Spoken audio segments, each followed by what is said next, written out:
Donc bonjour et bienvenue sur cet atelier, le dernier atelier de cette première semaine du printemps de la participation, donc qui va être consacré à cette question de l'implication des personnes dans la gouvernance des associations, quels sont les enjeux, quelles sont les conditions, quelles sont les pratiques. On va être ensemble pendant 1h30, donc jusqu'à 12h45 pour en débattre, en discuter, amener des éléments de réflexion, de pratique, d'idées, de questionnement autour de tout cela, autour de cet enjeu très important.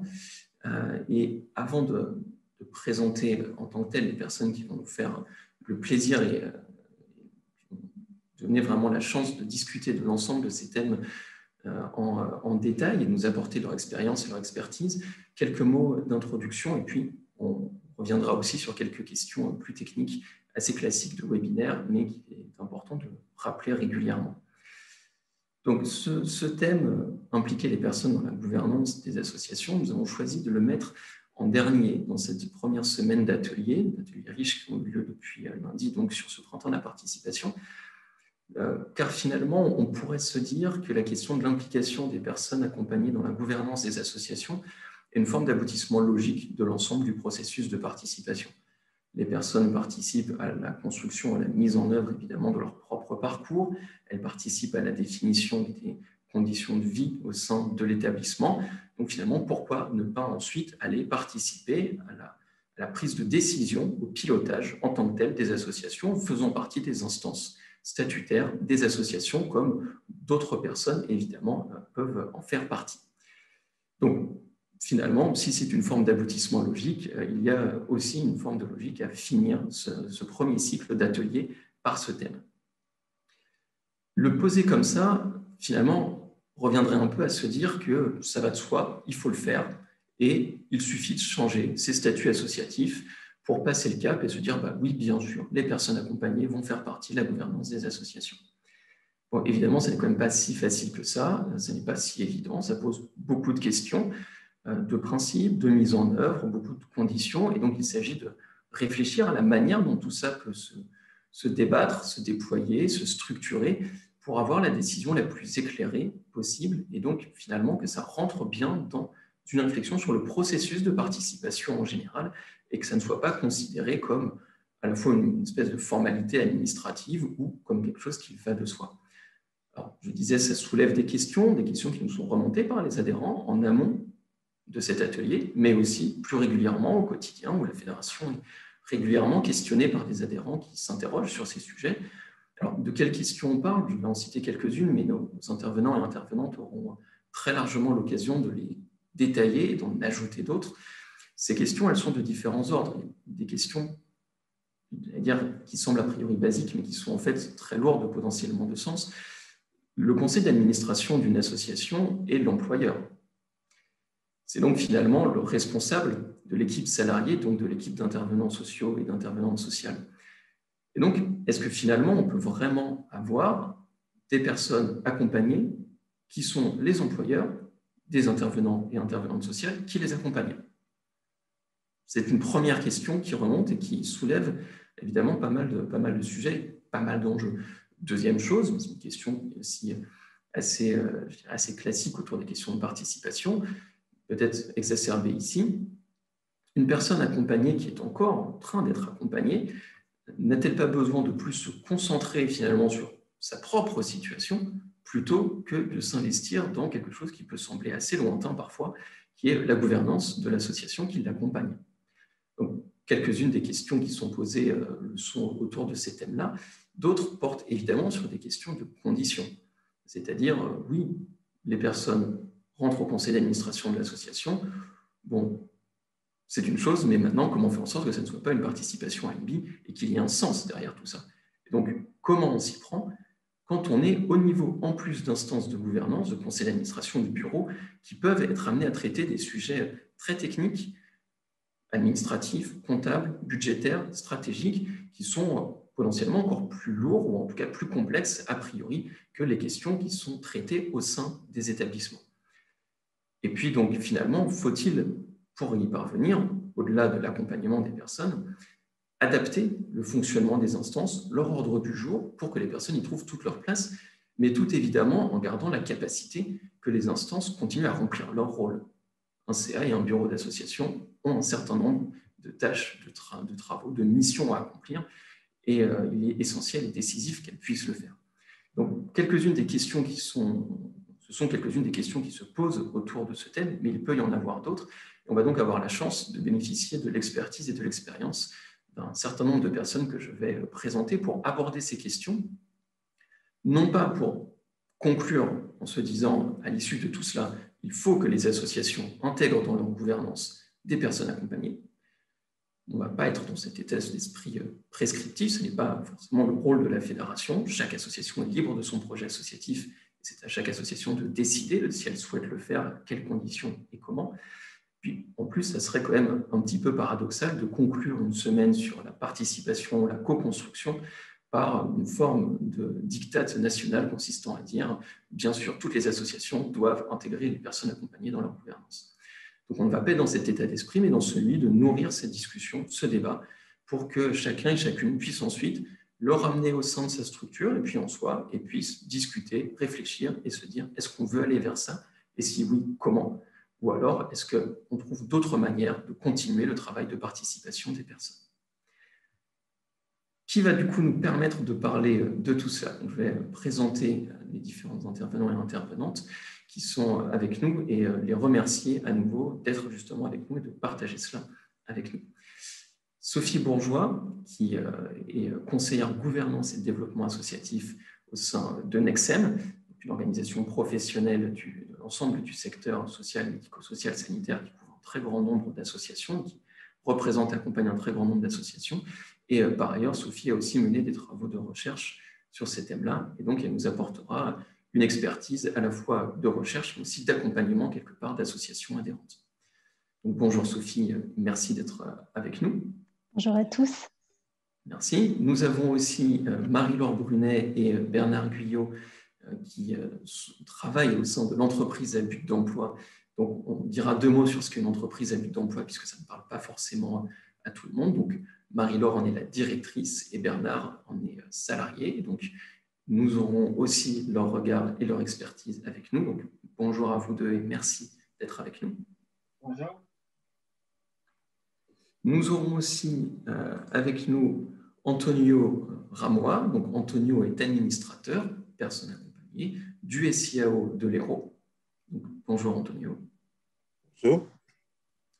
Et puis, pour l'association Aurore, Armelle de Guibert, qui est directrice générale adjointe, et Benoît Coimou, qui est délégué au Conseil de vie sociale au sein de l'association Aurore. Donc, merci à vous et bonjour à vous.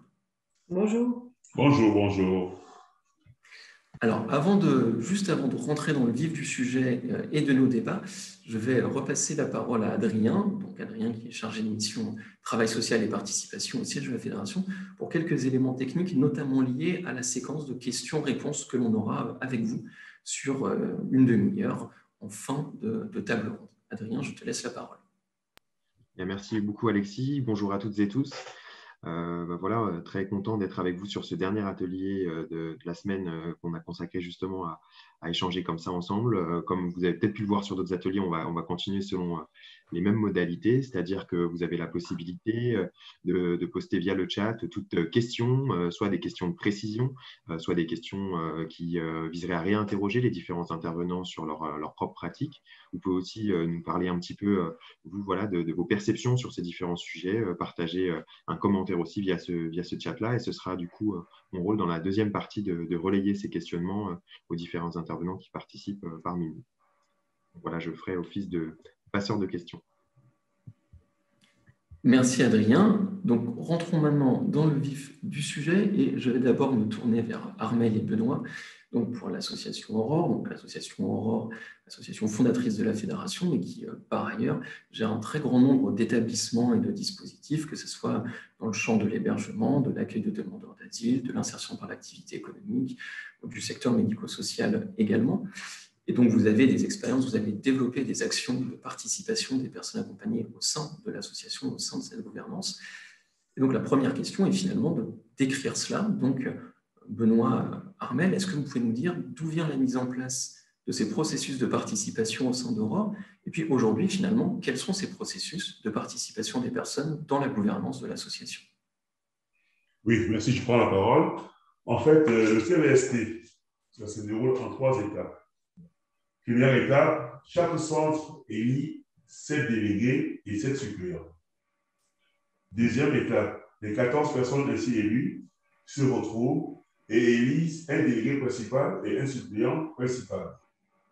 Et ces deux personnes se retrouvent un jour sous la gouvernance des cadres Aurore et ces personnes font maintenant partie du CVST et elles vont élire 2 coprésidents. Et depuis 2014, les 2 coprésidents intègrent le conseil d'administration Aurore, dont je fais partie aujourd'hui. D'accord. Donc, vous êtes aujourd'hui au conseil d'administration de l'association. Alors, vous, qu'est-ce qui vous a motivé finalement à rentrer dans cette démarche? Pourquoi vous vous êtes dit, oui, j'aimerais bien être au conseil de l'administration de l'association Aurore? Bon, en fait, comme on dit, nous sommes les accidentés de la vie. Et du jour au lendemain, Aurore nous a tendu la main. Et j'ai eu un éveil quand nous avons visité le centre de Troyes.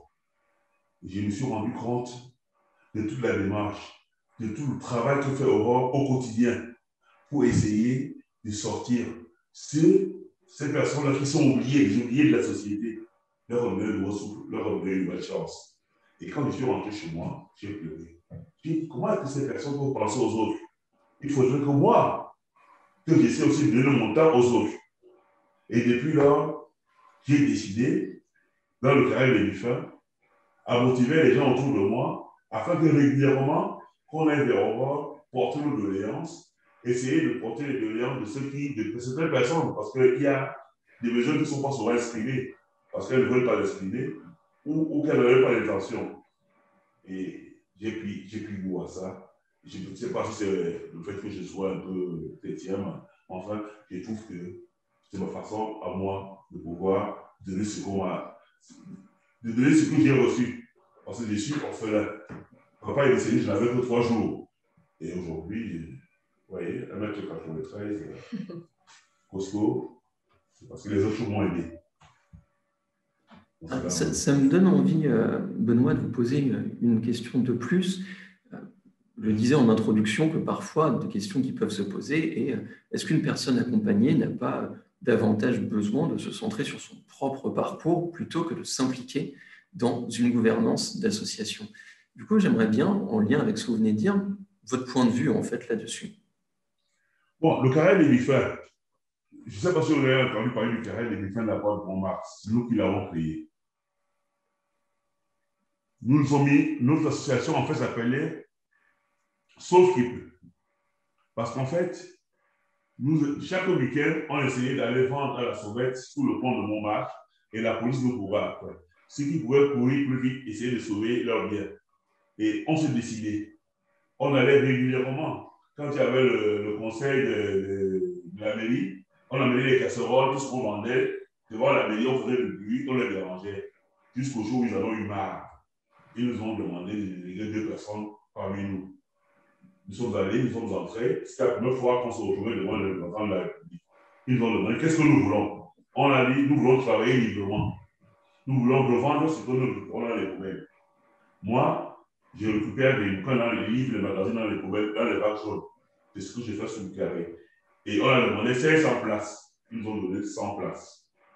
Et il y a à peu près 300 personnes qui tournent dans les 100 places tous les week-ends. Et autour de nous, maintenant, c'est vrai toute la misère de l'île de France. Il y a plus de 3000 personnes tous les week-ends et on a une pression. Au départ, ça marchait très bien pour nous. Et depuis là, j'ai constaté, bon, j'ai essayé de faire une petite analyse. Le plus souvent, ceux qui viennent vers là-bas, acheter tout ce qui sort des poubelles, sont ceux qui n'ont pas de grands moyens. Donc leur budget ne dépasse pas 20 euros. Quand ils ont acheté à la périphérie, quand ils arrivent là où ils sont, ils n'ont plus le budget déjà été consommé. Et nos semaines sont vides. Cela ne m'empêche pas de pouvoir essayer de m'impliquer dans l'association Aurore. Parce que je me dis qu'ils m'ont beaucoup donné, qu'ils m'ont donné l'espoir. J'espère qu'un jour ou l'autre, j'irai encore plus loin avec Aurore.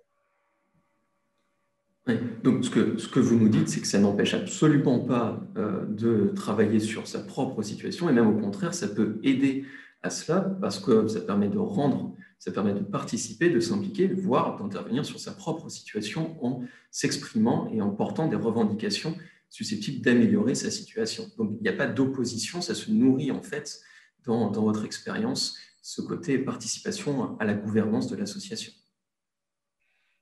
Tout à fait, et c'est vrai que je mesure avec d'autres représentants qui sont dans des centres d'hébergement, par exemple. Ce qu'ils nous disent, c'est que ce temps de préparation des conseils de vie sociale au niveau de leur établissement et au niveau du CVS transversal sont aussi utiles pour eux. Ça aussi, ça change le rapport qu'ils ont avec les travailleurs sociaux. Et je dirais que pour nous, dirigeants et gouvernance d'Europe, c'est extrêmement utile. Je prends un exemple extrêmement concret. Par exemple, on a une cellule de risque qui fait remonter tous les événements indésirables et on traite souvent de la question de la violence. Et c'est vrai que souvent, on parle de la violence quand elle est grave. Et quand on a proposé à Benoît et aux autres d'aborder cette question, ils ont trouvé que c'était une vraie question qu'il fallait aborder en CVST, mais ce n'est pas du tout de ça dont ils ont parlé. Ils ont parlé beaucoup des vols, des intrusions dans les chambres, et pour eux, c'était une vraie difficulté qui ne remontait finalement assez peu jusqu'aux directions des établissements, ou en tout cas jusqu'à la direction de l'association, et ça nous a permis du coup, de se dire quel dispositif on peut mettre en place pour que les gens se sentent plus en sécurité. Parce que finalement, les incidences des événements graves sont extrêmement faibles et donc eux ne les subissent pas. Par contre, ce qu'ils subissent et ce qui rend parfois leur quotidien difficile, et ça a été très bien évoqué, c'est les vols entre les personnes ou le comportement parfois agressif de certains. Et cette instance a permis de faire remonter cette difficulté et d'avoir un plan d'action auprès de nos chefs de service sur ce sujet-là. Ok, merci Hermé pour cet exemple. Est-ce que, alors, soit d'autres exemples, soit de manière structurelle, comment vous voyez aujourd'hui cet impact finalement? Vous avez donné un exemple, est-ce qu'il y en a d'autres? Et puis plus globalement, qu'est-ce que ça nourrit éventuellement comme fonctionnement ou évolution pour l'association Aurore? Je pense que c'est vraiment maintenant un réflexe aussi quand on travaille sur les projets d'établissement, d'impliquer les personnes à toutes les étapes. Et même d'ailleurs, on a travaillé sur nos orientations stratégiques à 3 ans et on s'est donné comme objectif dès cette année que par exemple, quand on crée un nouveau dispositif, c'est-à-dire ailleurs, quand même sur un autre territoire, eh bien, on puisse s'appuyer sur l'expertise de personnes qu'on accompagne dans un autre dispositif pour vraiment élaborer le projet lui-même. Parce que finalement, c'est leur expérience qui nous permet de faire évoluer nos pratiques et de proposer, on va dire, des solutions plus adaptées. Donc, un deuxième exemple qui, tout simplement, maintenant, est une orientation stratégique à part entière d'Europe. Et puis, entre-temps, nous avons en 2020 réalisé un recueil de poésie. Et nous souhaitons maintenant, à travers ce recueil, utiliser comme une trame pour faire un petit théâtre qui fasse ressortir tout ce qu'il y a dans le petit poésie qu'on a écrit. Puis il y aura aussi une recette culinaire du monde. Oui, parce que effectivement, je ne l'ai pas dit. Merci Benoît de le dire. En fait, le conseil de vie sociale transversale a la faculté de proposer chaque année un projet. Donc chaque personne peut proposer des projets et il y a un vote qui décide quel projet va être retenu. Donc effectivement, l'année dernière, ça a été le recueil de poésie. Et cette année, effectivement, plusieurs structures nous disaient, mais finalement, il y a des personnes de cultures différentes et ils sont très riches en termes de cuisine et souvent, il n'y a pas forcément l'écrit. Et ça serait bien de garder une trace de ça. Donc, ça a été une proposition. Et justement, cette année, on s'est dit qu'on pouvait à la fois faire, grâce à le soutien de mécènes, le théâtre et en même temps de chercher des fonds pour publier une livre de recettes qui soit riche de toutes les personnes accueillis à Aurore. Et donc, on va demander à toutes les structures qui le souhaitent de participer à ça et de manière à avoir un livre de recettes, ce qui est aussi une manière pour les personnes de garder trace de ce temps particulier où ils ont été dans un dispositif Aurore et d'en avoir une trace, je dirais, heureuse. Ce qui est très intéressant dans ce que vous indiquez, c'est que finalement, comme je disais, Aurore est une association qui a énormément d'activités. Et donc, penser la participation à l'échelle uniquement de chaque établissement ne permettrait pas de mettre en place des projets importants et transversaux comme celui que vous avez indiqué, ou ne permettrait pas, au moment d'ouvrir un nouveau dispositif, de s'appuyer déjà sur le point de vue des personnes pour créer ce dispositif. Donc, finalement, pour une grande association qui a beaucoup d'actions, remonter au niveau du CA de l'association est un bon moyen de se donner des moyens d'action supplémentaires.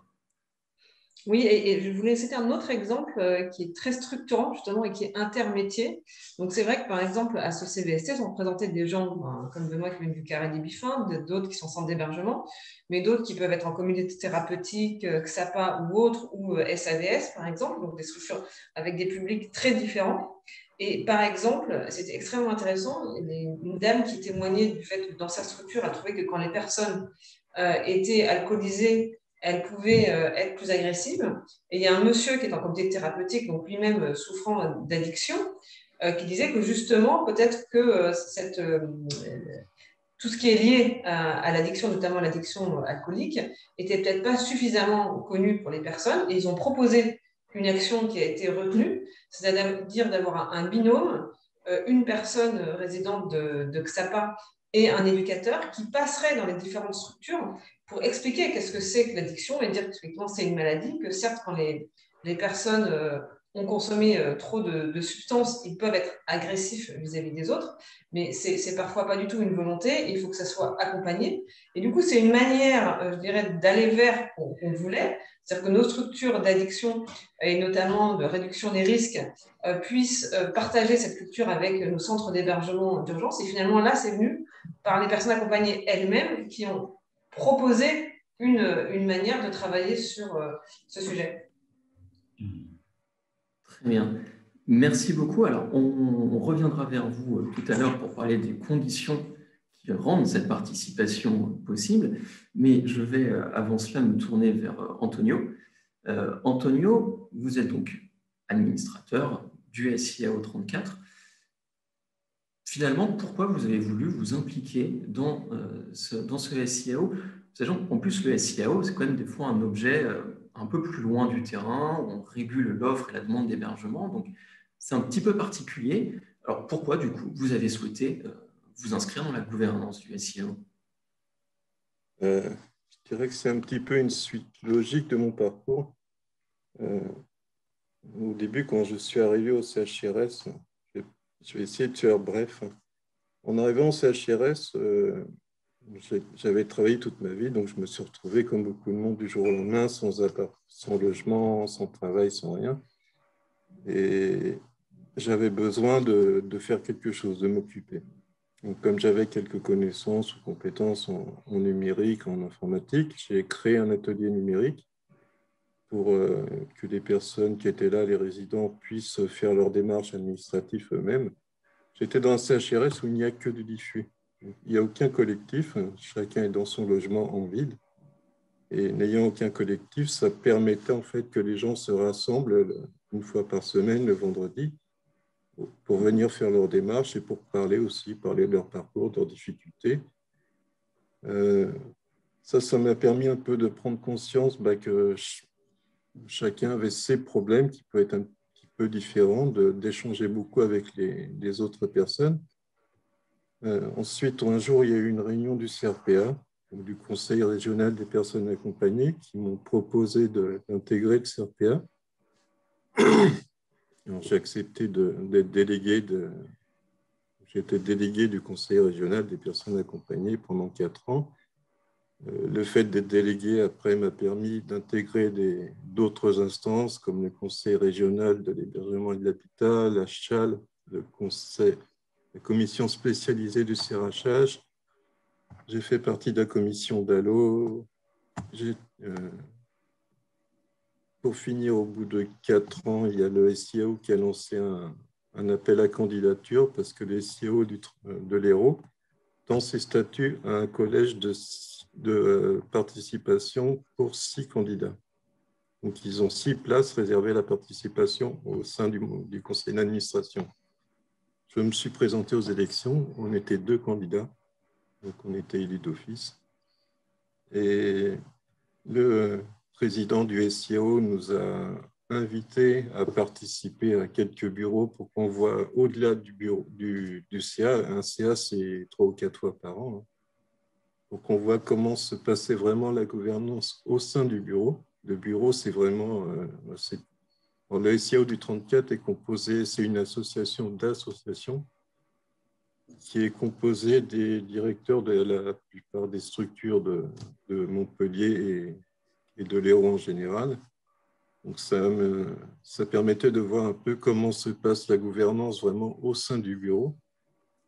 Et là, la fréquence est complètement différente. C'est une réunion par mois et c'est 4 heures tous les premiers mercredis de chaque mois. Et ce qui m'a incité à continuer, en fait, c'est que je me suis rendu compte que le SIAO, c'était vraiment... dans l'Hérault, on le surnomme souvent la tour de contrôle. C'est un peu la plaque tournante de l'hébergement. C'est là où sont centralisées toutes les demandes. Et c'est là où on peut voir vraiment tous les chiffres, le nombre de personnes en difficulté, toutes les structures qui peuvent exister, tous les dispositifs. Je pense que c'est là où on peut agir vraiment sur le parcours d'une personne. Après l'intérêt d'être au bureau, je sais que j'étais un peu frustré, beaucoup frustré quand j'étais au CRPA parce qu'on organisait des plénières, on organisait 4 plénières par an. On faisait une journée de réunion d'où on sortait des tas de prérogatives. Ces prérogatives, en fait, je me suis toujours demandé où elles allaient, à quoi elles servaient. On n'avait pas de visibilité à quoi finalement servait notre travail au CRPA. On travaillait énormément, on discutait énormément, on sortait des prérogatives, mais où est-ce qu'elles allaient après, c'était pour moi un inconnu. J'avais un peu de mal à voir l'intérêt. Bon, c'était très bien de se réunir, de parler entre nous de tous les problèmes qu'on peut avoir dans nos parcours, mais je ne voyais pas de suite. Alors que quand on est au sein vraiment d'un bureau, on peut parler vraiment avec les personnes qui agissent sur les parcours des personnes. On a une réponse directe. C'est un peu toute la différence avec la participation au sein d'un CA ou au sein d'un CVS. C'est que là, on a vraiment affaire aux décisionnaires. Et je me suis rendu compte aussi que finalement, les responsables de structure, leur intérêt, c'est que les parcours se passent le mieux possible. Et que c'était en plus eux qui étaient en demande que moi, à la limite. Ils étaient toujours en demande de savoir de quoi les personnes avaient besoin pour que leur structure pour que les parcours se passent le mieux possible, parce qu'ils ont toujours, c'est dans leur intérêt en fait que les parcours se passent le mieux possible et que la qualité soit la meilleure. Oui, donc c'est effectivement intéressant de voir que votre analyse vous a permis de dire, oui, c'est un lieu stratégique, ça peut sembler un peu lointain, mais c'est notamment là que ça se passe, et j'ai envie d'y participer et d'y contribuer très directement. Alors, du coup, donc, vous l'avez dit, il y a un collège de personnes accompagnées dans le conseil d'administration. Au-delà de cet élément, comment ça se passe? Est-ce qu'il y a une adaptation, une organisation particulière pour que cette participation se mette en place dans les faits? Là, c'est un petit peu particulier parce que je suis tout seul. Vu il y a un collège de 6 personnes, mais personne ne se présente aux élections. Les gens ont beaucoup de mal à se mobiliser. Je ne sais pas pourquoi. Sans doute qu'une fois que leur parcours est terminé, ils reprennent leur vie et puis ils s'éloignent de ça, ce que je peux tout à fait comprendre. Après, moi, j'ai eu la chance au CRPA de participer à pas mal d'instances très techniques où j'ai pu me familiariser avec tout ce langage technique, avec tous ces acronymes et autres. Et quand on est au sein d'un bureau, on a affaire à des personnes on parle aussi bien du budget que de l'augmentation du personnel, comme vous disiez tout à l'heure. On est vraiment au sein de l'employeur. On peut parler du parcours de la personne comme du budget de l'association. les sujets sont très divers, donc ça demande quand même à comprendre ce qui se dit et à pouvoir répondre. Et pour ça, il faut quand même avoir une certaine connaissance, au moins ne serait-ce que toutes les structures qui peuvent exister, des termes techniques, des acronymes, ça demande une bonne préparation en amont. Et est-ce que cette préparation, du coup, est organisée, mise en place par le SIAO, ou est-ce que finalement, c'est surtout votre parcours avec toutes les étapes de participation précédentes que vous avez citées qui vous permet d'être à l'aise dans cette Non, c'est vraiment le parcours que j'ai eu qui m'a permis d'être à l'aise. Il n'y a pas de participation. Après, encore une fois, cette participation au sein du bureau, ce n'était pas une chose qui était prévue au départ. Ce qui était prévu, c'est d'avoir une participation au conseil d'administration. Le conseil d'administration, c'est une réunion qui se tient 4 fois par an et où, à la limite, on peut venir sans jamais prendre la parole et partir après. Ce n'est pas du tout comme la participation au bureau, où là, on est dans une salle assez restreinte et on peut s'exprimer directement avec les dirigeants de l'association. D'accord. Alors, du coup, je reviendrai vers vous après, justement, pour discuter de ça. Et de finalement, là, aujourd'hui, il y a une réussite, finalement, parce que vous avez eu ce grand parcours de participation préalable. Oui. Mais vous l'avez dit, vous êtes le seul sur l'ensemble du collège. Donc, ça nous amènera à rediscuter de, finalement, comment on peut faire en sorte qu'il n'y ait pas que des personnes qui ont eu tout le parcours que vous avez eu, qui puissent, quand l'association le souhaite, intégrer le bureau. Mais je reviendrai vers vous juste... Justement, pour finir, quand j'ai été élu, on était, alors je crois pas 2, on était 3 à être élus, on a été 3 à être invités au bureau. Les 2 autres personnes qui n'avaient pas eu la chance que j'ai eue justement d'avoir eu ce parcours de participation avant dans d'autres instances, ils ont très vite décroché, ils ne sont plus jamais revenus. Parce qu'ils se sont très vite lassés, ils avaient du mal à comprendre ce qui se disait et ils ne voyaient pas leur intérêt à rester et à continuer. Oui. Ce que je comprends tout à fait. Oui, bien sûr. Et du coup, c'est ça qui nous permettra de revenir après en se disant qu'est-ce qu'on peut faire dans ces cas-là, comment on peut progresser pour justement ne pas avoir ces décrochages dont vous parliez. Alors, on reviendra vers vous juste ensuite pour en parler. Je vais maintenant me tourner vers Marie-Laure et Bernard. Alors, j'espère que j'ai l'impression qu'il y a un petit problème de connexion. Donc, j'espère que Marie-Laure et Bernard ont pu revenir avec nous. Sinon, on va faire un petit détour et on reviendra vers eux ensuite. Et je pense que c'est ce qu'on va faire, car visiblement, il y a ce petit problème. Donc, Sophie, je vais me tourner vers vous et puis on reviendra après sur l'entreprise à but d'emploi. Donc, Sophie, vous avez mené un travail d'études. Donc, ça va forcément être assez frustrant pour vous parce qu'il y aura énormément de choses à en dire. Et là, vous n'avez pas le temps de tout dire, mais qu'est-ce que vous pourriez finalement nous restituer un peu comme ce que sont les enseignements de ce travail que vous avez pu mener sur ce thème de la participation des personnes dans la gouvernance des associations?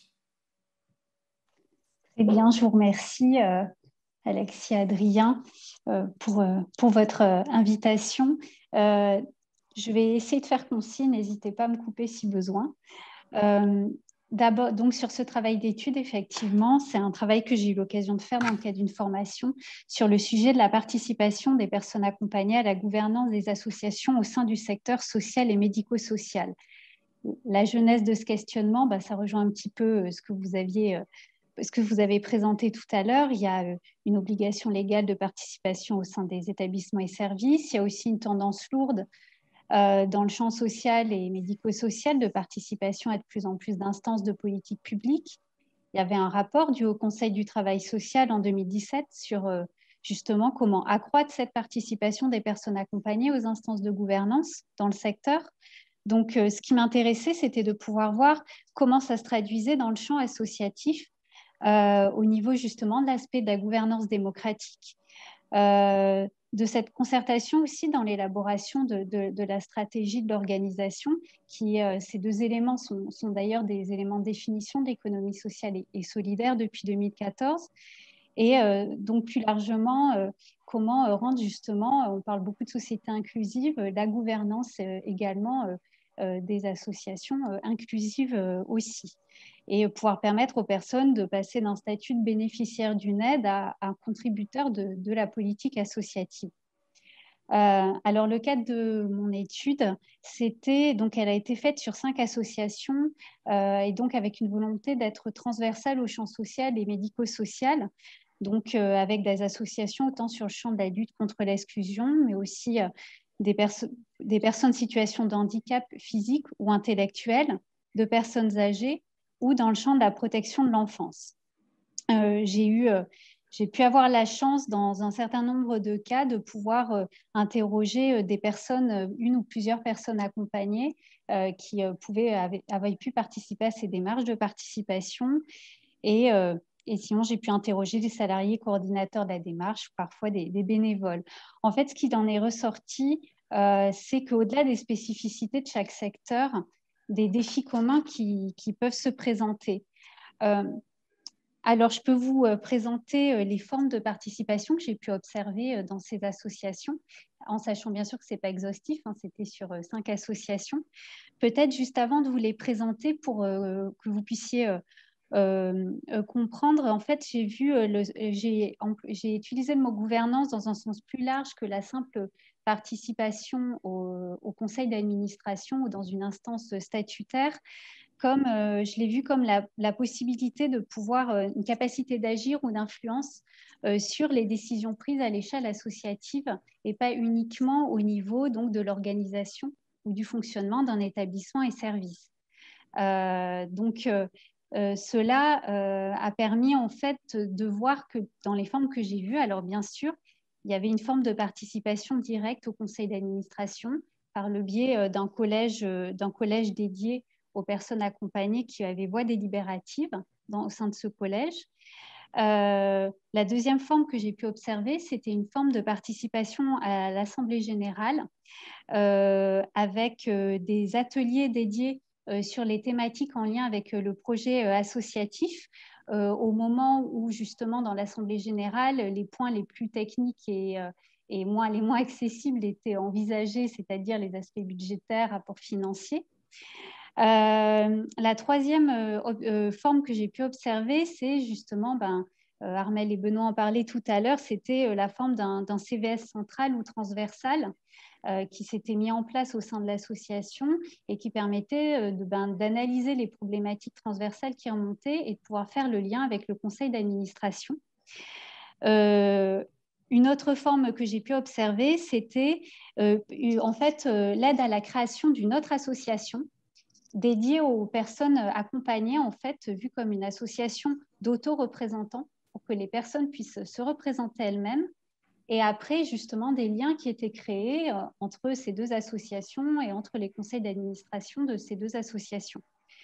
Et enfin, la dernière forme que j'ai pu voir, c'était en fait une démarche qui était qualifiée d'ascendante, qui en fait était une recherche de renforcement d'une partie de la participation, qu'elle soit plus effective au sein des établissements et services de l'association et qui avait permis de plus largement essaimer et de pouvoir créer des participations lors d'événements associatifs, de projets associatifs, de plaidoyers associatifs. Donc, des lieux et des objets de participation assez divers. En résumé, peut-être trois éléments intéressants de questionnement que j'en ressortirai. Alors, d'une part, c'est sur l'échelle de la participation. Effectivement, quand on parle de participation, ça peut avoir des sens différents, ça n'avait pas le même sens partout. Au-delà de l'information, dans certains endroits, c'était de la consultation ou concertation. Et dans d'autres endroits, c'était de la codécision. Ces trois formes peuvent coexister au sein d'une même association à différentes échelles, périmètres géographiques, ou voilà, selon le thème examiné dans le cadre de la participation.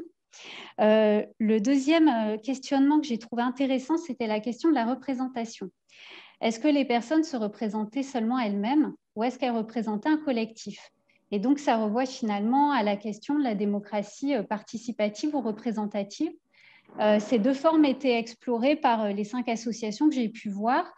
C'était plus souvent une représentation pensée comme collective, Mais ce que j'ai trouvé très intéressant, c'est que dans les personnes accompagnées que j'ai pu avoir la chance d'interroger, elles m'ont fait remonter qu'elles, vraiment, la façon dont elles pensaient la participation, même quand ce n'était pas prévu statutairement tel quel, c'était une représentation collective. J'en citerai une qui m'a dit « Les sans-voix ont besoin de se faire entendre et moi, je veux me faire le porte-parole des sans-voix ». Et donc, il y avait vraiment une volonté de pouvoir permettre l'expression des personnes, y compris les plus éloignées de la participation. Et enfin, le dernier élément intéressant que j'ai pu observer, c'est ces liens entre les différents espaces de participation qui se créent. Alors justement, je viens de voir l'expérience d'Aurore avec les liens entre les CVS et le CA qui s'est construit. Donc, c'était parfois effectivement des liens avec les CVS et des fois des liens avec d'autres espaces aussi de concertation au sein de l'association, des commissions du CA ou d'autres espaces démocratiques de participation au sein de l'association. Et que quand la participation à une instance de gouvernance de type CA-AG n'était pas prévue au départ, il y avait des liens qui petit à petit se tissaient avec ces instances-là d'une manière ou d'une autre pour augmenter cette prise en compte de la parole des personnes accompagnées. Voilà ce que je peux vous dire sur les formes. Je pourrais vous parler des conditions des effets plus tard. Je vous propose qu'on en parle tout de suite. D'accord. Donc justement, quelles conditions de réussite? Alors, c'est peut-être compliqué de rentrer dans chacune des formes que vous avez décrites, mais peut-être de manière globale, est-ce que vous identifiez quelques conditions de réussite? Je pense qu'avec Armelle, Benoît, Antonio, on a vu se dessiner quelques conditions, mais intéressant d'avoir votre regard là-dessus. Très bien. Alors, au préalable, peut-être dire que j'ai eu du mal souvent à différencier les conditions et les effets. Et en fait, ça reviendra à un élément que je voulais souligner qui était justement le fait que ça se construit, que ça s'inscrit dans un temps long, d'acculturation autant des organisations que des acteurs eux-mêmes. Et donc, effectivement, des fois, on a un peu du mal à démêler l'origine et la conséquence. Et donc, dans ces conditions-là que je vais vous citer, c'est aussi des fois des éléments qui ont été dits par les acteurs que j'ai pu interroger comme des leviers ou pistes d'amélioration aussi. Alors, j'en ai vu 3 catégories, ou plutôt 2, sur les pratiques professionnelles et postures d'accompagnement, d'une part, et sur l'organisation, d'autre part. Sur les pratiques professionnelles, alors il y avait l'adaptation des modalités de communication, d'accompagnement des personnes, d'animation. Alors, par exemple, effectivement, de pouvoir utiliser le facile à lire et à comprendre auprès des personnes. Donc, c'est une manière de pouvoir rendre le langage plus accessible avec des phrases plus courtes et plus compréhensibles. Le fait de pouvoir, notamment, je peux vous parler tout de suite de l'adaptation des réunions du conseil d'administration que j'ai pu voir pour les rendre plus accessibles. Ça peut se faire en termes de vocabulaire plus accessible, justement, d'organisation, de temps de pause, de modalités de prise de parole, pouvoir avoir des chevalets au sein du CA, faire attention à l'utilisation de sigles, des formats plus souples. Voilà différents éléments qui avaient pu remonter. Des fois aussi, par exemple, pour les personnes en situation de handicap intellectuel, besoin d'une personne de soutien pour à la fois préparer les réunions, mais parfois aussi pendant les réunions pour aider à la compréhension des débats et de ce qui est vu, et puis en aval aussi. Aussi toute une question de méthodologie. Et d'ailleurs, vous avez eu un atelier sur justement les méthodes d'éducation populaire, mais justement qui peuvent tourner autour de la fabrique d'une représentation collective, autour d'une méthode plus englobante de co-construction.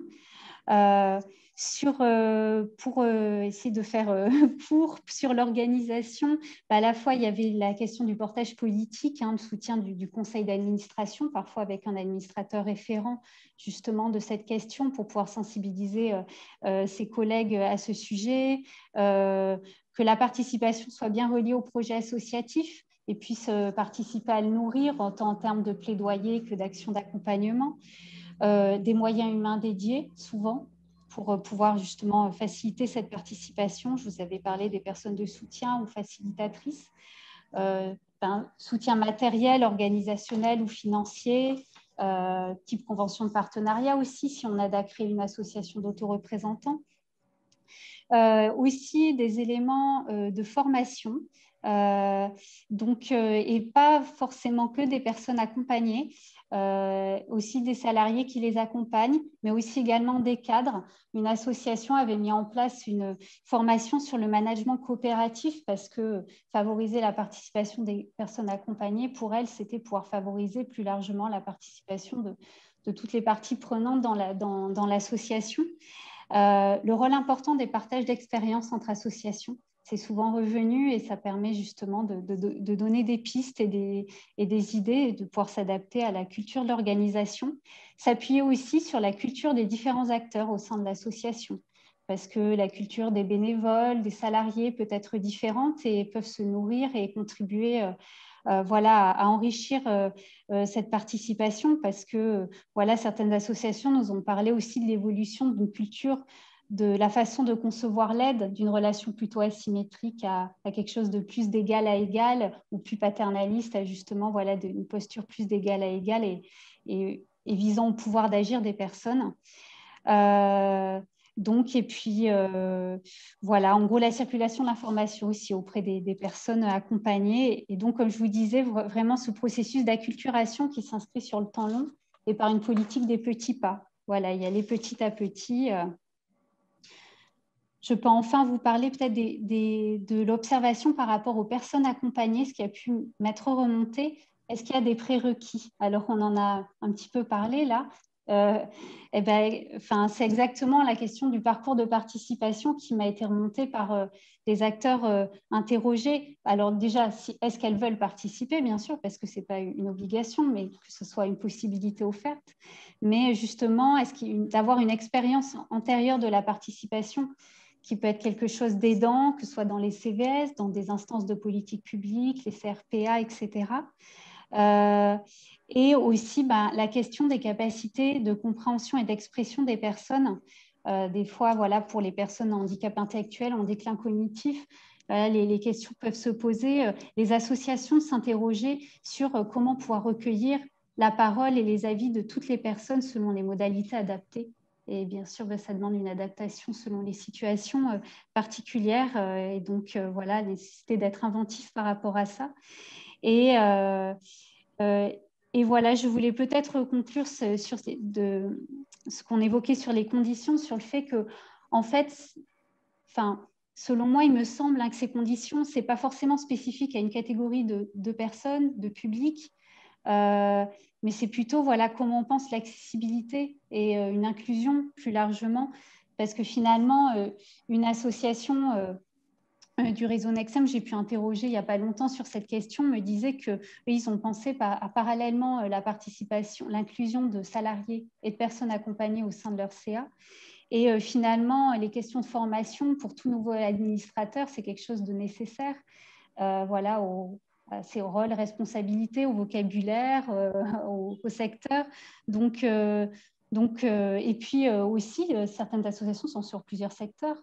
Donc, par exemple, au sein de son CA, à la fois une personne âgée accompagnée en EHPAD et un jeune majeur anciennement accompagné. Donc, c'est aussi une richesse et une adaptation nécessaire. Ce que je pouvais vous dire. Merci beaucoup, Sophie. Il y aurait encore beaucoup de choses à dire, mais je suis désolé de ne pas permettre de le développer encore davantage. Du coup, je vais me tourner vers Marie-Laure et Bernard. Nous vous avons retrouvés. J'espère qu'il n'y a quand même pas de tempête du coup chez vous. Alors, juste avant de vous donner la parole, donc 2 mots pour dire à tout le monde ce qu'est une entreprise à but d'emploi. Et pourquoi je vais le dire? Simplement parce qu'il n'y en a que 10 en France pour l'instant. Il en aura bientôt 50 de plus, mais pour l'instant, il n'y en a que 10. Donc, il y a des chances que vous ne connaissiez pas forcément ce qu'est l'entreprise à but d'emploi. L'entreprise à but d'emploi, c'est en fait la structure qui va mettre en œuvre concrètement le projet Territoire zéro chômeur de longue durée, dont là, probablement, vous avez plus entendu parler les uns et les autres. C'est-à-dire que c'est la structure qui, en fait, recrute en CDI, donc premier point important à noter, les personnes volontaires qui étaient privées durablement d'emploi à l'échelle de son territoire et qui leur permet, en fait, qui les emploie à travailler, à mettre en œuvre des travaux utiles, donc des travaux économiques utiles sur le territoire et qui correspondent aussi aux souhaits, aux envies et aux compétences des personnes. Et avec donc ces formes de spécificité par rapport à l'insertion par l'activité économique dont on a pu parler précédemment dans la semaine, et avec dernière spécificité, celle de bien signaler, c'est dans l'ADN du projet Territoire Zéro Chômeur, que le pilotage politique de l'entreprise à but d'emploi se fait en fait par un élu local qui préside le comité local pour l'emploi, dont la vocation est de rassembler l'ensemble des parties prenantes volontaires du territoire pour aboutir à cet objectif zéro chômeur de longue durée. Donc, voilà très succinctement ce qu'est une entreprise à but d'emploi. Donc, une structure très intéressante à beaucoup de points de vue, et y compris du coup celui qui nous intéresse là, sur finalement comment des personnes qui sont salariées en CDI, qui étaient privées durablement d'emploi avant de rentrer dans la structure, participent au sein de la structure. Donc, première question pour vous deux, puis je vous laisse vous organiser pour la réponse. Finalement, comment ça fonctionne aujourd'hui, la participation des salariés de l'entreprise à but d'emploi à sa gouvernance? Alors, en pensant à réouvrir votre micro, Marie-Laure. On recommence. Donc, je vais peut-être commencer et puis je laisserai Bernard après vous expliquer, lui, comment il le vit. La participation des salariés, elle est la résultante de comment s'est montée l'expérimentation aussi, avant tout. C'est-à-dire que l'entreprise à but d'emploi, elle a été avant tout pensée avec les futurs salariés, donc des gens qui étaient en volontaire pour un emploi. Donc, assez naturellement, quand s'est constituée l'association, les statuts prévoyaient un collège, effectivement, des salariés, comme il y avait des salariés, donc, comme il y avait un collège des entreprises, comme il y avait un collège des activités, comme il y a un collège institutionnel. Enfin, voilà, il y a effectivement, de la même manière, cette représentation des forces du territoire qui sont dans la démarche initiale. Et donc, les salariés qui sont aussi des habitants, avant tout quand même, puisque c'est pensé aussi comme c'est effectivement des entreprises à but d'emploi, mais sur un territoire donné, et donc en lien avec effectivement les besoins des habitants. Donc voilà, ça a été posé dès le départ, et c'est aussi parce que effectivement ils étaient là. Par contre, donc dans le BE 58, qui est en forme associative, ce qui n'est pas le cas de toutes les EBE, tous les salariés sont membres de l'association, et de fait, c'est eux qui élisent leurs représentants au nombre de 3 sur un collège de 13, enfin sur un ensemble de 13 personnes. Ouais, c'est ça. Et voilà. Et donc, ils siègent effectivement au conseil d'administration. Ils ont bien évidemment un pouvoir de vote. Et par contre, il faut que je précise quand même quelque chose d'important. C'est que, autant effectivement, par exemple, nos représentants du personnel, par exemple, dans le cadre du CSE, du Comité social économique, sont effectivement aussi, participent aussi de fait au travail et à la stratégie même, à la définition de la stratégie, autant effectivement, tous les salariés administrateurs n'ont pas de mandat de représentation du personnel. Ce sont d'autres salariés et c'est une volonté pour ouvrir le plus possible, effectivement, la voix et la participation des salariés. Voilà. Bernard, est-ce que tu veux dire un peu comment ça s'est fait? Voilà. Donc, on est élu donc par les salariés lors de la réunion qu'il y a tous les ans, et donc par le collège salarié. Et donc, comme Marie-Laure le disait, moi, je fais partie du CA et je n'ai pas le droit de me présenter au CSE. Voilà. Donc, dans votre fonctionnement, il y a bien il y a la double participation finalement. Il y a le dialogue social en tant que tel, où n'importe quel salarié peut être élu et représentant du personnel, et il y a la participation directe d'un salarié, plutôt du coup aux questions de stratégie, d'organisation du travail, d'organisation au quotidien, c'est ça? C'est notamment là-dessus que vous intervenez, Bernard? Oui. Ils sont 3 salariés au conseil d'administration. Les 2 élus du CSE sont auditeurs.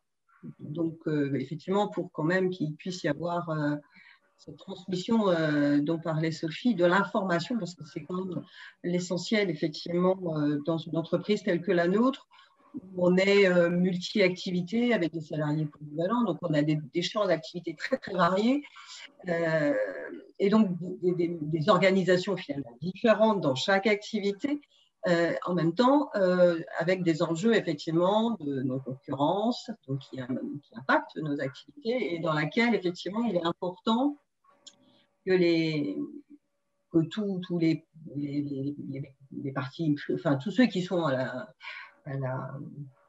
la réflexion, à la stratégie effectivement sur le territoire, puisque effectivement c'est une représentation du territoire qui est au niveau du conseil d'administration, puissent avoir effectivement la possibilité de dire attention, là on va percuter telle chose, là effectivement il y a des enjeux importants qu'il faut nécessairement prendre en compte.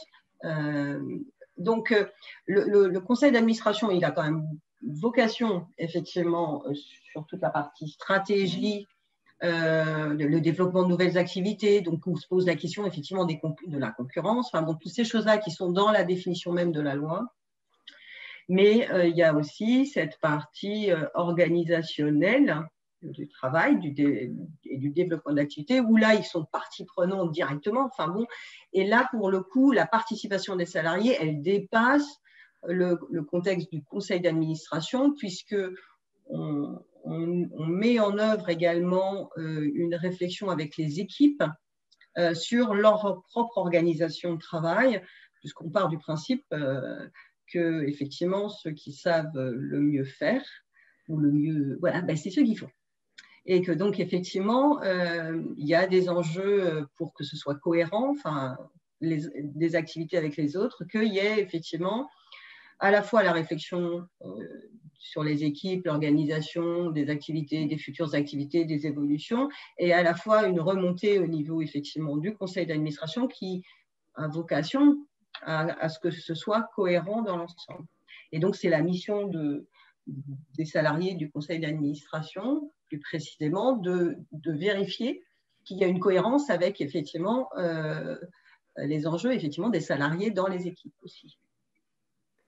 Donc, du coup, en fait, pour mettre en œuvre le projet social particulier d'une entreprise à but d'emploi qui ce déploiement de travaux utiles, non concurrents, en visant l'éradication du chômage de longue durée, cette participation des salariés est essentielle et décisive pour y parvenir.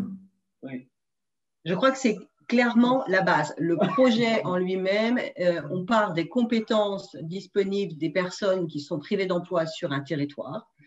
Donc ça, c'est la base. Vous avez à côté quels sont les travaux utiles sur ce territoire en partenariat, en coopération, puisque plutôt que de dire en non-concurrence, c'est plutôt en coopération avec tous les acteurs, que ce soit les acteurs économiques, associatifs, enfin bon, c'est assez large. Et qu'est-ce qu'il y a à faire sur ce territoire pour qu'on y vive mieux? Et de fait, le BE, son rôle, et là, Alexis, on ne recrute pas dans une EBE, on embauche, ce qui n'est pas pareil. Donc, il y a des salariés, des personnes qui sont volontaires pour effectuer un certain nombre de tâches. Enfin, voilà, ils ont une envie de quelque chose. L'enjeu de l'EBE, c'est de dire, voilà, vous avez ces compétences-là, vous avez ces envies-là. Nous, effectivement, le territoire, voilà, il y a ces besoins-là. Et l'EBE, son rôle, c'est de faire matcher les deux. Et donc, de permettre, effectivement, voilà, que c'est une notion de vivre mieux sur un territoire en répondant aux besoins divers et variés, que ce soit d'un côté des emplois pour ceux qui en veulent, parce que c'est vraiment une notion de volontariat, et quels sont les besoins qu'eux-mêmes ils peuvent avoir en tant qu'habitants. Voilà. Donc, c'est la participation des salariés, mais je dirais même beaucoup plus largement la participation des forces d'un territoire elle est essentielle et donc à la base même du projet. Donc effectivement, je pense que ça on n'a pas réfléchi, c'est la base, du projet. Donc la participation. Alors après, effectivement, notre enjeu de BE 58, et on est beaucoup là-dessus, c'est vraiment qu'on la mette à tous les étages, on va dire. Parce que c'est presque plus que dans l'autre sens. Au départ, on parle d'un truc collectif, donc une stratégie collective. Et en même temps, l'enjeu de notre entreprise, qui a quand même que 4 ans d'existence, c'est que cette participation, elle soit aussi au centre de la manière dont on fait les choses dans le vrai, enfin voilà, au-delà de la stratégie. Donc, on est peut-être à l'envers de beaucoup d'entre vous, c'est-à-dire où là, il y a une pensée et finalement, le collectif, voilà, on est sur 2 collectifs finalement, un collectif de territoire et un collectif salarié. Et peut-être du coup, est-ce que vous pouvez, Bernard, je me tourne peut-être plus directement vers vous, donner par exemple un exemple sur cet aspect, justement, vous avez dit, on est à un niveau un peu différent, avec ce niveau de l'organisation du travail notamment. Est-ce que vous pouvez nous dire un des thèmes, des sujets que vous avez pu traiter ou une décision que vous avez pu faire remonter ou prendre tout simplement?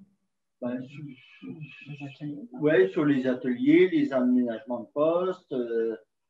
Je ne suis pas beaucoup bavard, excusez-moi, mais c'est la façon comment les installer, la façon les personnes à mettre, les personnes qui ont besoin d'aide, les personnes qui n'ont pas besoin d'aide, essayer de regrouper ça sur essayer de travailler déjà en binôme, c'est déjà pas mal. Voilà. Et après, voilà. Il y a une chose, effectivement, et je rejoins également Sophie et même les autres intervenants. Donc, 4 ans d'existence, voilà, avec une montée en charge, 60 salariés en 9 mois. Donc, vous imaginez, enfin voilà, ce n'était pas nécessairement le fondamental. Il y avait tout un… Voilà, c'était une course, on va dire, si on peut dire ça comme ça. Et la stabilisation qui apparaît là fait que l'année dernière, on s'était posé la question, on avait décidé effectivement que tous les administrateurs, et pas seulement les salariés, parce qu'effectivement, il y a des habitants, enfin voilà, il y a des gens qui ne parlent pas tous le même langage, de fait. Et on avait posé le fait de se former tous et de travailler avec… pour le coup, parce qu'on parlait du mode coopératif, on est vraiment là-dedans. C'est vraiment cette logique-là. Et il y a la Fédération des SCOP, TG-SCOP, effectivement, qui organise des formations pour les salariés administrateurs, puisque c'est vraiment dans la définition même du mode coopératif. Et donc, il y a eu la Covid. Donc, on va y retourner. Mais effectivement, c'est un enjeu majeur parce que… même Bernard, voilà, un compte de résultats, charge, parce qu'on travaille vraiment jusque-là, on va donner des résultats d'activité, de chiffre d'affaires, enfin, bon, voilà, il y a un certain nombre d'éléments. Bernard va comprendre, certains autres administrateurs qui ne sont pas salariés, qui sont, ça ne leur cause pas bien, d'où effectivement la nécessité d'adapter pour que tout le monde parle le même langage et d'avoir donc ce temps de formation initiale, ce qui va parler à un salarié de l'EBE en termes, je sais pas, d'organisation par exemple, à la personne qui va représenter l'association, voilà, beaucoup moins. Donc, c'est vraiment cet enjeu au collectif, associatif et au conseil d'administration de pouvoir parler le même langage. C'est vraiment, je crois, le préalable. Merci. Alors, j'en profite pour répondre aussi à une des questions que je vois juste là à l'instant dans le chat. Rassure-toi, Adrien, je ne prends pas ton rôle. Mais simplement, je vois la question d'Isabelle Muller.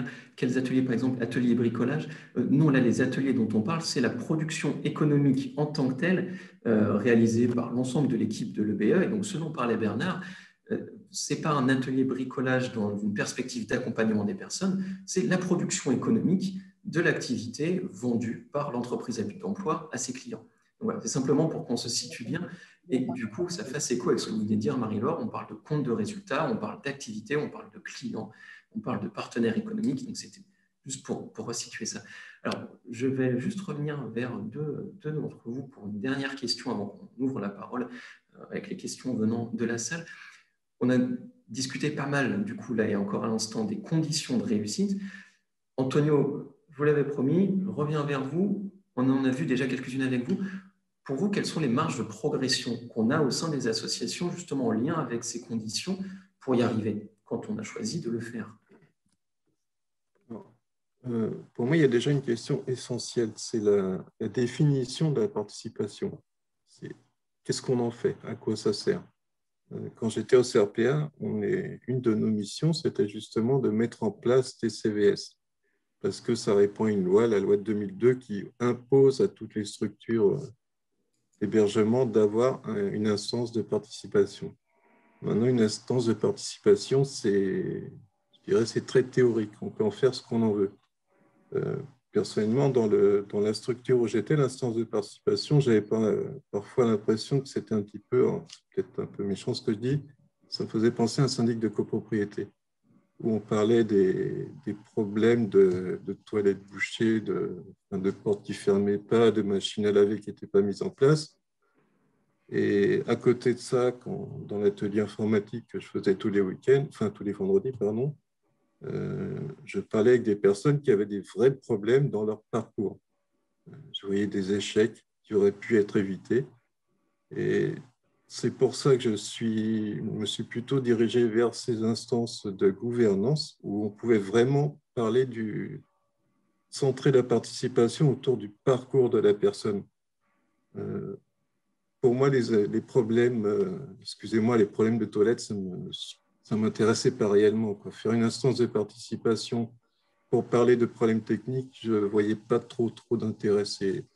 En plus, je voyais la direction qui se frottait les mains quand on parlait de ça parce qu'ils avaient des réponses toutes faites. Et en fait, on passait 2 heures à parler dans le vide avec des réponses déjà faites à l'avance. C'est la grosse différence, donc, justement, avec ces instances de gouvernance, où là, on peut s'adresser directement aux décideurs et parler des parcours des personnes pour que ces parcours se passent le mieux possible et mettre en avant les vrais problèmes, les vraies problématiques des personnes, et que ce soit avec leurs travailleurs sociaux, avec leurs démarches, avec tout. Après, pour les compétences, je dirais, c'est la pratique. Il faut du temps. Parce qu'apprendre des acronymes, je ne sais pas combien il peut y en avoir, ça prend énormément de temps. C'est participer, c'est participer à des réunions, c'est écouter, c'est voir un peu, aller dans des instances diverses pour recueillir divers avis, voir divers échanges. C'est vraiment la pratique et le temps. Ça, c'est vraiment les 2 facteurs essentiels. Si on ne se donne pas le temps, on ne peut pas y arriver en quelques jours, quoi. Ça prend du temps. D'accord, donc c'est à la fois finalement être ambitieux en fait sur ce qu'on veut faire, sur ce dont on parle, ce dont les personnes parlent, ce sur quoi elles peuvent décider, et puis c'est se donner du temps comme vous venez de le dire. Et du coup, pour finir, je reviens vers Armel et Benoît avec qui on avait commencé, justement avec cette aussi question, finalement les conditions pour vous, en complément, en lien avec tout ce que les intervenants précédents ont pu dire, les conditions de la mise en œuvre de cette participation au sein d'Aurore. Je peux prendre la parole, ouais. Oui, mais moi, j'aurais souhaité qu'on multiplie les rencontres entre les délégués, au moins 4 fois par an, et que nous puissions visiter les centres pour nous imprégner des difficultés et de leur vie, afin de mieux traduire les besoins que quelquefois voilés auprès de l'instance Aurore. Et pour cela, je pense qu'il faudrait qu'Aurore vote un budget. Et aussi, il y a le problème que nous avons, c'est nous familiariser à l'outil numérique. Faire un slovénoscope de tous les délégués, c'est-à-dire que les délégués du CVST, pour qu'ils puissent communiquer entre eux régulièrement et que sur ce slovénoscope, qu'il y ait leur téléphone et leur mail. Qu'on ne soit pas obligé de passer par Aurore pour rencontrer quelqu'un de Troyes ou quelqu'un de Nice ou de Marseille. Moi, je pense que ça devrait nous faire avancer. D'ailleurs, la visite des centres, ce que dit Benoît, a été actée en fait. C'était le projet de l'année dernière, de faire en sorte qu'il y ait 2 ou 3 CVST qui bougent dans les structures Voilà. En fait, la crise du Covid nous a empêchés de le faire. Mais on s'était engagé, effectivement, la demande était de 4, et on s'était engagé à 2 au moins cette année. Évidemment, on n'a pas pu tenir, mais pour des raisons contraires à notre volonté. Par ailleurs, ce que disait Benoît est parfaitement juste, surtout dans cette période, c'est-à-dire qu'avant on se rencontrait en physique, là on a bien vu que l'accès au numérique et donc le besoin que des salariés ou des bénévoles aident les personnes qui ne sont pas familières de l'usage à le faire était important, tout simplement qu'ils puissent disposer du matériel, ce qui n'était pas forcément le cas. Mais pareil, nos budgets d'établissement ne prévoient pas la distribution forcément de tablettes. Donc, on a fait au moins pour tous les représentants pour qu'ils puissent se connecter. Voilà. La troisième chose, et ça me semble important, Benoît ne l'a pas dit, mais à Aurore, et il est là aujourd'hui, il s'appelle Hubert Pénicaud, c'est d'avoir on a une personne dédiée et même on a même passé une étape dans la manière dont on envisage la participation des personnes accompagnées, puisque Hubert est en charge de l'engagement citoyen et on met au même niveau le bénévolat, service civique et la participation des personnes. Symboliquement, c'est important, c'est-à-dire que comme l'a dit Benoît, soit on voit effectivement les CVS comme une obligation qu'on doit mettre en place ou Antonio et la direction s'y satisfait, soit on pense que c'est une chance pour les organisations et que le volontariat, c'est des personnes qui acceptent. C'est du bénévolat, c'est-à-dire c'est un don qu'ils font en mettant leurs compétences, leur engagement au service des organisations. Et donc, le fait de le considérer comme ça et d'avoir un poste dédié, parce qu'effectivement, ça s'organise, ça se prépare.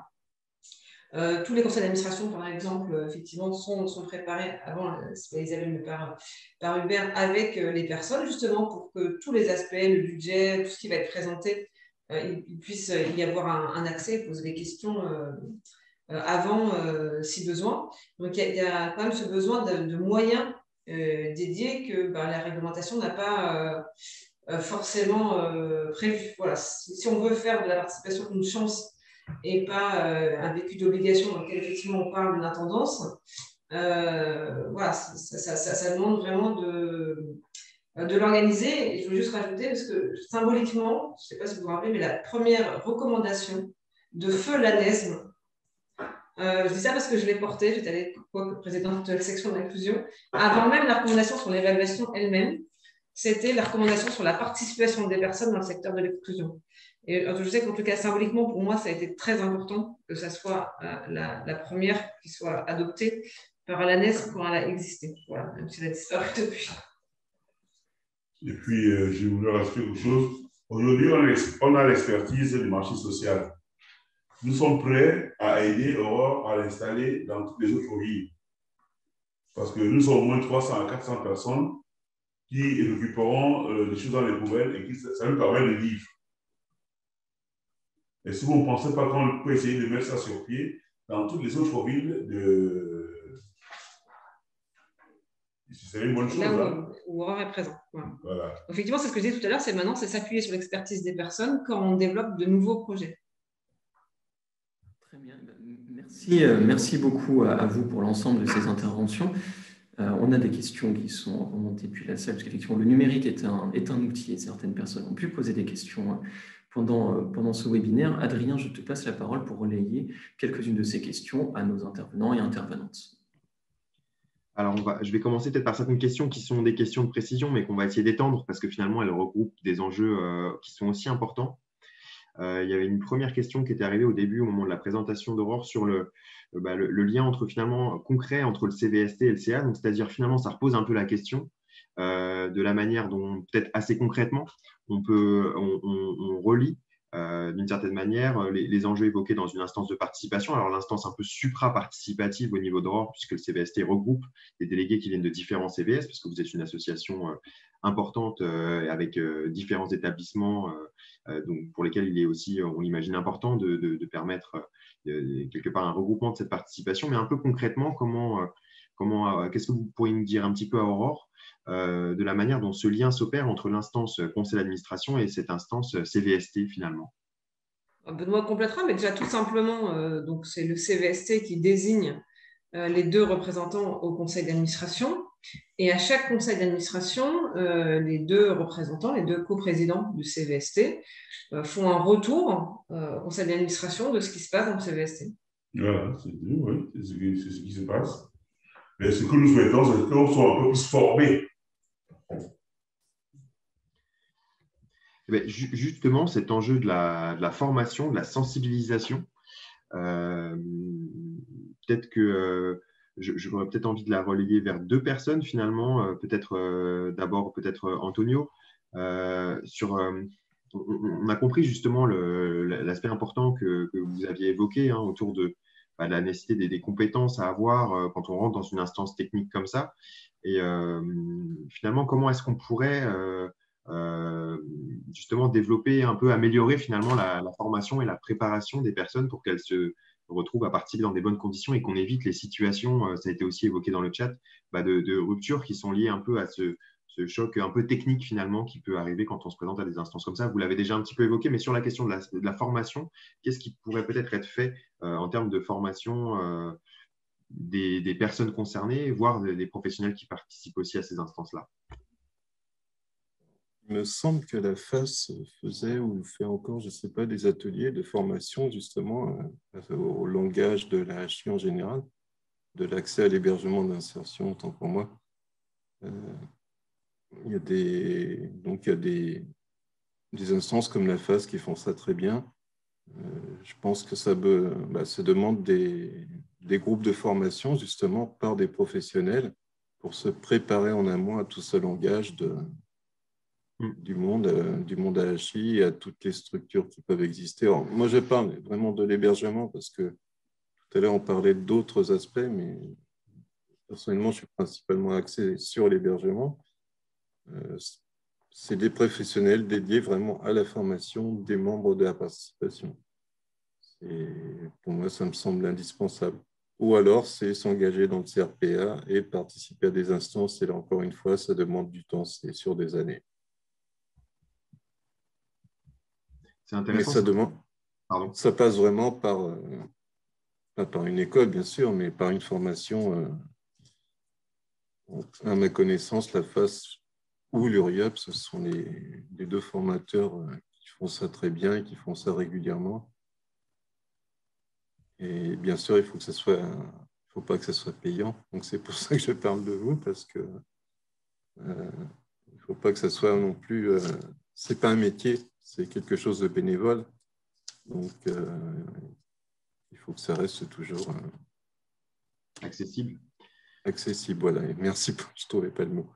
Comme l'évoque Lougène justement dans le chat, c'est vrai que cet aspect-là, encourager la participation, mettre en place des instances, alors voilà, il y a des choses qui existent, mais cet aspect de la formation des personnes constitue peut-être encore aujourd'hui un angle de développement important qu'on pourrait peut-être réfléchir à porter davantage. Peut-être sur cette question un peu de comment on forme, finalement, comment on sensibilise, est-ce que du côté des différentes associations que vous avez, l'étude que tu as menée, Sophie, et dans ce que tu peux voir aussi à Nexem, est-ce qu'il y a des choses que tu trouverais intéressantes de partager sur des manières de former, de sensibiliser de manière intelligente les personnes concernées aux enjeux particuliers? On en a eu encore un exemple avec l'entreprise à but d'emploi. On voit que dans ces instances techniques, on va rentrer sur des aspects qui nécessitent un ensemble de compétences. Et est-ce que, du coup, autour de ça, tu as pu voir des exemples intéressants de cette formation-là?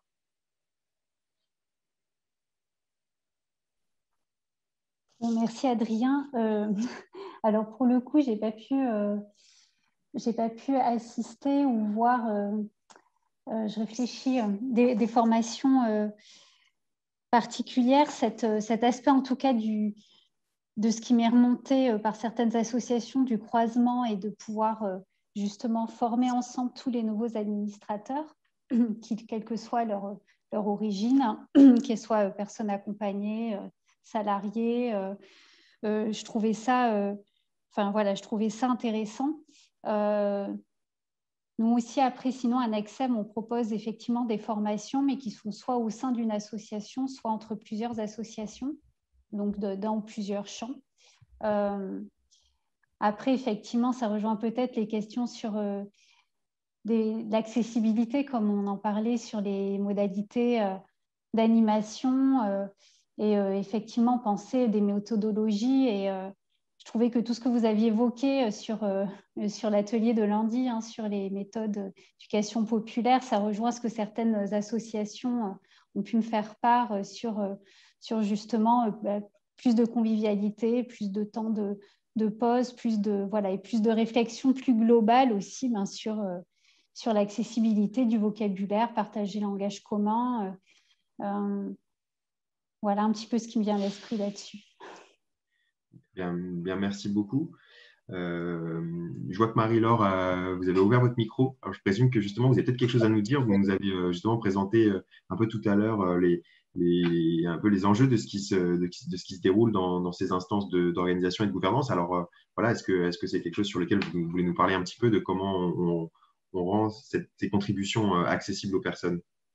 Ce que j'allais dire, parce qu'il y a plusieurs façons de faire. Soit effectivement, on forme les personnes qui sont accompagnés, enfin, ou tout au moins chez nous, les salariés, soit effectivement, on forme ceux qui vont effectivement animer.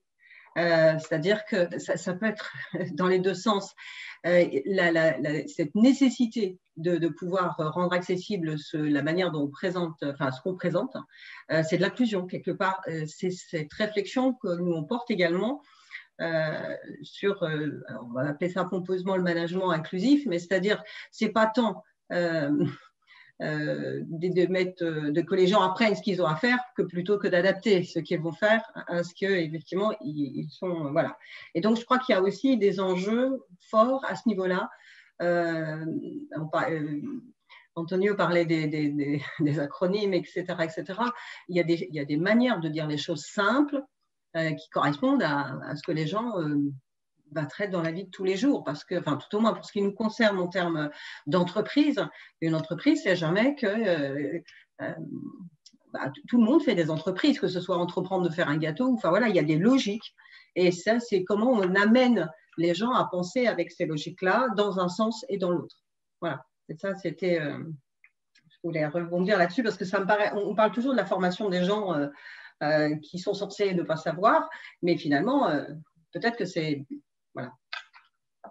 Alors, je n'ai pas répondu à la question. Vous pouvez répéter la question. Super intéressant, c'est aussi la logique de partir de ce que les personnes savent faire et peuvent apporter pour justement tracer un chemin qui les amène à justement pouvoir apporter leurs compétences dans ces instances-là. Donc, ça paraît tout à fait complémentaire avec la question qui était posée là. Merci beaucoup.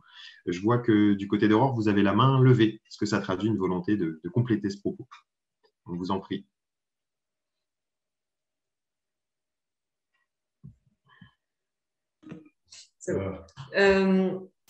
Oui, je voulais juste citer un exemple, c'est que quand le Conseil national de lutte contre les exclusions a mis en place le 8e collège, il se trouve que dans mes anciennes fonctions, j'étais directrice générale des Petits Frères des Pauvres, on avait candidaté et donc proposé 3 personnes.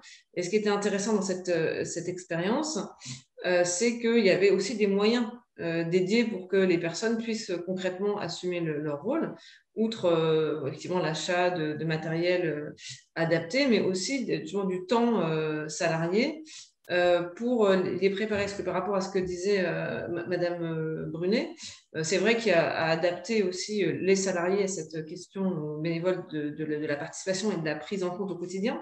Mais c'est vrai que quand on demande à des personnes d'intervenir dans ce type d'instance, notamment ministérielle, et pour que leur parole porte et qu'eux-mêmes se sentent à l'aise, en tout cas, c'était important d'avoir des temps de préparation sur les dossiers, justement des explications, des sigles et autres, du rôle de chacun. Voilà. Donc, je pense que ces moyens dédiés pour rendre la participation opérante et effective, elle est vraiment importante. Merci beaucoup. On va peut-être continuer. Antonio, je vois que vous avez toujours la main levée, en plus de ce qui a été évoqué. On aura ensuite encore une question, je pense, qui pourra vous être adressée à vous tous. Donc, on va peut-être prendre si c'était un complément sur cette question-là, en essayant d'aller assez vite pour pouvoir traiter aussi la question suivante. Oui, c'était un complément. En fait, c'est simplement les formations, je pense, sont indispensables. Alors, je sais que depuis que je suis travailleur pair au Hôtel du Cœur, on a eu pas mal de formations juridiques ou autres. Ces formations sont importantes pour être crédibles. Parce que quand on est dans une instance de gouvernance, quand on met en avant un argument, il faut que cet argument soit valable. Sinon, en fait, on parle dans le vide. Si on met des arguments, si on essaie d'avancer des arguments qui sont inapplicables, ça ne sert à rien. Donc, il faut vraiment, à la limite, pas connaître la loi, mais connaître un minimum, savoir de ce qu'on parle, savoir que les arguments qu'on met en avant vont être réalisables et qu'on ne va pas parler pour rien dire. Donc, c'est vraiment cette question de crédibilité qui, pour moi, est très, très importante. Et ce que je regrette un peu, c'est que j'ai accès à ces formations maintenant que je travaille. Je n'y avais pas accès avant. Donc, ces formations existent, mais elles ne sont pas forcément accessibles pour ces instances de participation. C'est juste ce que je voulais rajouter. On le rappelle juste en précision, vous êtes aussi travailleur pair. C'est dans ce cadre-là que vous avez pu accéder à ces formations-là. Il y a une question qui est posée par Héloïse, qui peut-être renvoie un petit peu au premier questionnement du début sur comment est-ce qu'on enclenche ces changements culturels.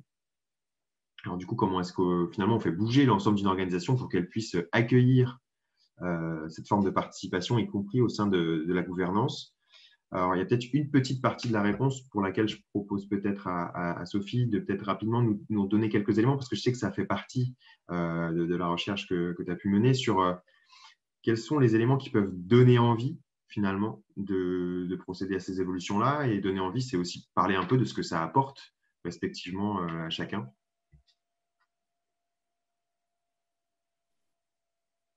En parlant un petit peu des effets, c'est ça? Peut-être, oui. Effectivement, sur les effets que j'ai pu observer, c'est à la fois justement ce fonctionnement davantage inclusif du CA ou une sensibilité accrue effectivement du CA à ce sujet de la participation, le développement de participation aussi globalement au sein de l'association dans des instances internes et puis effectivement dans des instances externes de politique publique ou d'autres associations partenaires.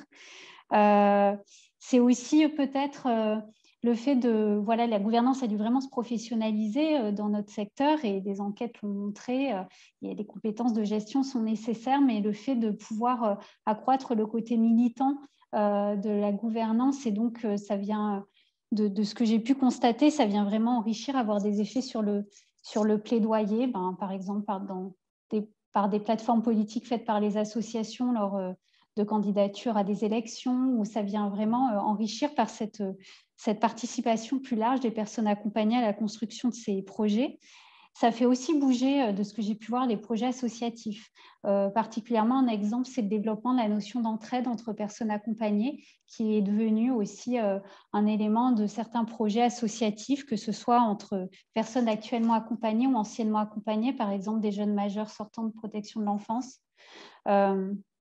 Des effets sur les pratiques et les projets, on en a pas mal parlé. Par exemple, ça peut aboutir à la création d'une instance de médiation pour les personnes accompagnées, les familles et leurs proches.